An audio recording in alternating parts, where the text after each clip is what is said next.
이명박 정부 시절 4대강 사업과 함께 이 말 많고 탈 많았던 사업이 하나 더 있었죠. 이른바 해외 자원을 개발한다며 외국 유전과 광물 사업권 등을 마구 사들인 자원 외교입니다.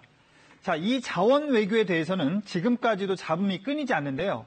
산업통상자원부가 해외 자원 개발 사업 중 3건에 대해서 추가 의혹을 발견했다며 검찰에 수사를 의뢰했습니다.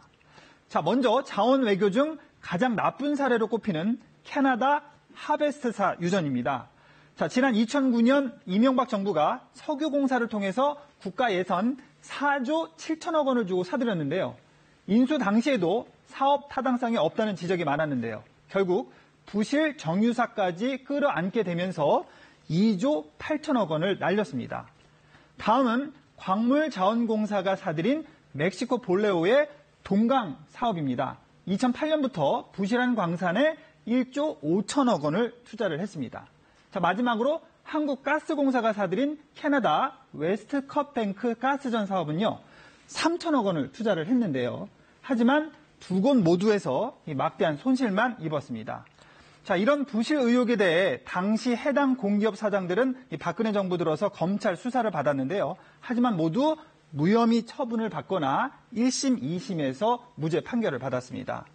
그런데 이번에 산업통상자원부가 지난 반년간 자체 조사를 벌인 결과 당시 사장들의 배임 혐의가 드러났다고 밝혔습니다. 산업부는 특히 하베스트 유전 사업은 최경환 당시 지식경제부 장관이 강영원 석유공사 사장을 만나서 인수 지시를 했는지 여부가 핵심 쟁점이라고 지적을 했습니다. 지난 3월 석유공사 노조도 최경환 전 장관을 이 배임과 직권 남용 혐의로 검찰에 고발을 하기도 했는데요. 자, 나머지 두 사업과 관련해서도 김신종 전 광물공사 사장과 주강수 전 가스공사 사장도 이번 검찰 수사 대상에 오를 것으로 보입니다. 자, 핵심은 이들이 왜 막대한 손실이 예상되는 해외 자원 개발 사업을 무리하게 추진을 했냐는 겁니다. 이명박 전 대통령, 그러니까 당시 청와대의 지시나 개입이 없었다면 그런 무모한 투자를 했을까 의심을 할 수밖에 없다고 공사 노조와 시민단체들은 주장을 하는데요.